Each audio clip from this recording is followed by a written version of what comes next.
TF2 is an outstanding game. It's my favorite game.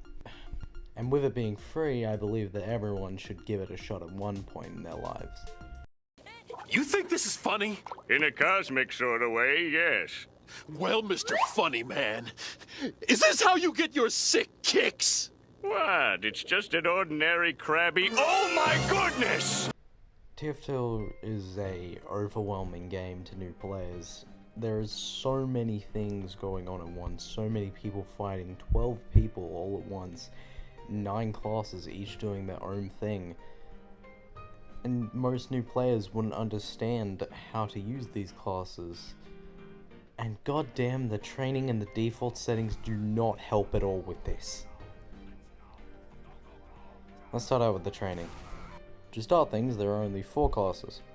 I think the ones that they picked were good choices due to the fact that most of them are quite different in comparison to other games in the series. Except the Soldier, who was our first one. Look, as one wise sponge once said, Soldier, this guy ain't that hard to play. It pains me to say that if I had to recommend any new player class to learn, the most fundamental on it would be Soldier. And he's right. Soldier is the easiest to understand class in TF2. He has high damage output, a high health pool, and that makes him perfect for being the first class to teach you in training. First thing that TF2's training teaches you to do is use your WAS and D keys to move around. You know, how most games do that. Moving forward, it teaches you how to duck and jump, but not at the same time. This is important because you see, in the Source engine, there's this thing called a crouch jump, where if you jump and crouch at the same time, instead of doing like it pulls your head down to your legs, it pulls your legs up to your head, allowing you to do a higher jump. Crouch jumping is very important for maneuvering around the map and also rocket jumping, something this also doesn't teach. Look, Half-Life 1 taught this. Why can't you? It then teaches you how to switch weapons, and how to use those weapons. I have a problem with this. It teaches you to use your rocket launcher at long range. Don't use it like this. The rocket launcher is best at mid-range, around mid to short range. It caps at mid-range, it starts getting bad at longer ranges, and isn't great when you're right up in someone's face and the rockets just explode. If you're at long range, you should probably close the gap with a rocket jump. And if you can't rocket jump, well, you're probably going to die anyway. So your best bet is to just try and get the hell out of there. And then it teaches you to use your shotgun at mid-range. I think it's best to use this at closer range. Baby. Look, if you want to learn more about the shotgun, you can watch my video on it. Yeah, I have no shame. It takes subscribe, baby. What do I sound 5 in this video? It wasn't that long ago. It teaches you how to use your melee at close range. Don't use your melee like this. Actually, don't use your melee.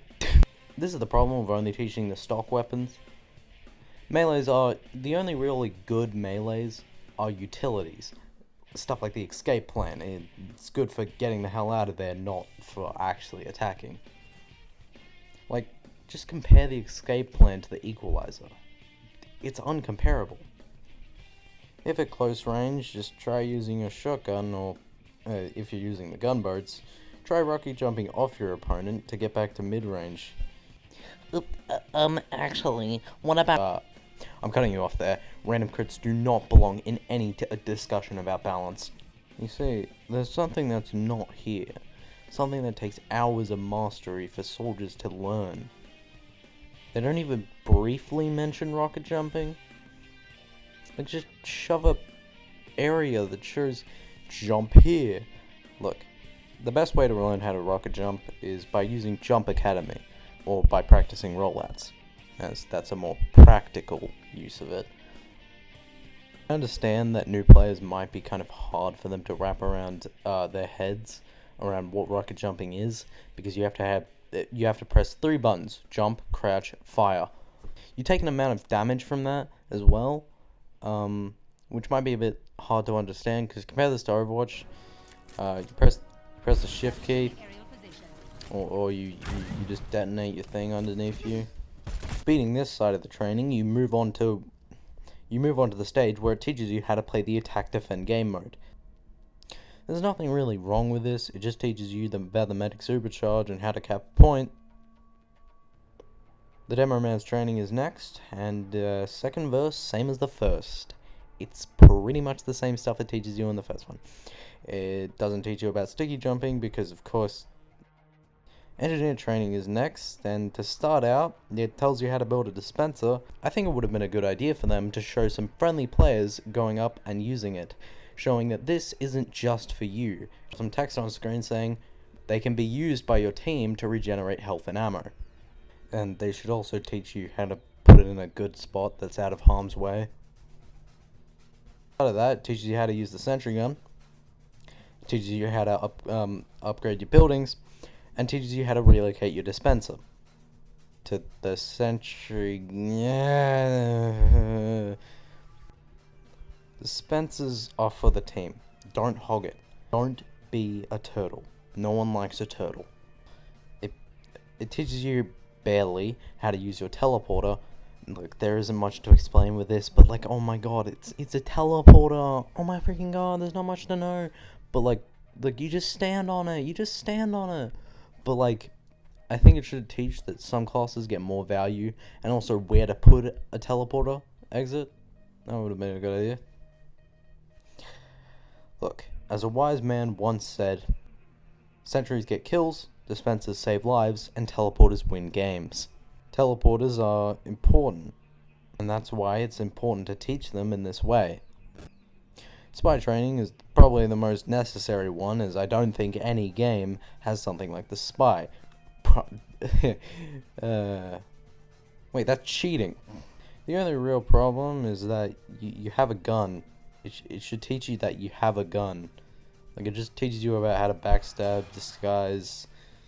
It teaches you how to cloak around sentries, use your sapper. But still, a little bit of gun action would have been nice. Look, this doesn't clearly go as in-depth as... Jesus Christ, why is this video 10 hours? It's just about Circle Street. What? Why? If you're a new player, the community has done an outstanding job with on each class. There's Uncle Dane, Lazy Purple, El Maxo,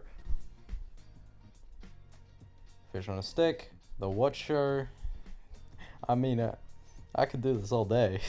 The TF2 community is outstanding. Okay. They're outstanding on YouTube. In-game.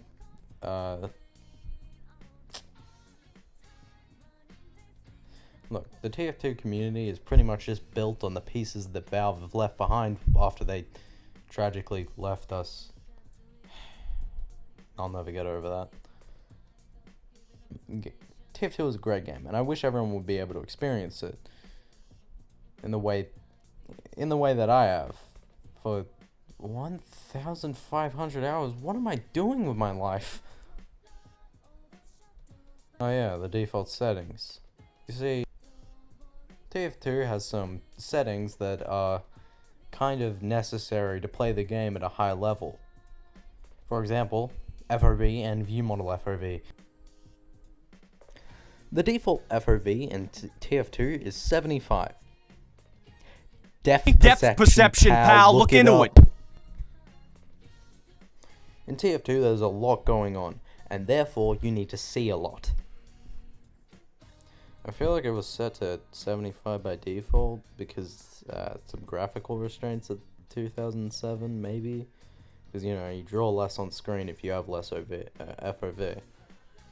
Having less FOV can lead to deaths from a spy that you didn't see, a projectile that you didn't see, a scout that you didn't see on the flanks, a soldier bombing that you didn't see, a sticky trap that you did not see, and I mean pretty much everything in the game that you have the ability to see, which turns out is a lot of things.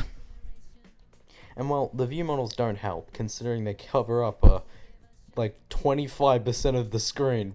Jesus, man. People who play Valorant and Overwatch talking about pay-to-lose skins that cover up 50% of their screen. I'm just like, well, hey, at least in TF2 you can change the settings. Because in TF2 you can make the view models smaller, you can make the tiny baby guns. And if that's not good enough, you can turn them off. It's just that easy. But TF2 never tells you this, so you don't know it's easy. I recommend turning the FOV up to 90 and the view model FOV to 70 and then minimizing it. Look, this game unironically changed my life. It introduced me to Valve, which introduced me to their Hammer editor, which teach me that I have a passion in level design, and it gave me just 1,500 hours of fun, and I'm worried that this is like ruining the new player experience. Well, I've been chilled, but now I'm not. Can't get my mind out of those memories. Now time to tell them, don't take my dream. Still music keeps on tuning me from the worlds that hurt my soul, removing that from my mind.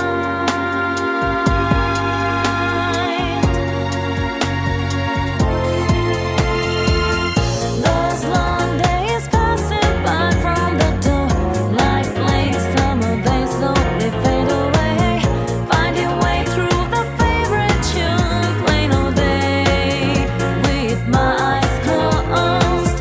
Those long days passing by from the door, like late summer days slowly fade away, finding way through the favorite tune, filling me with those sounds. Shout outs to Machu once again. We're back at this again. Woo! Subscribe to me.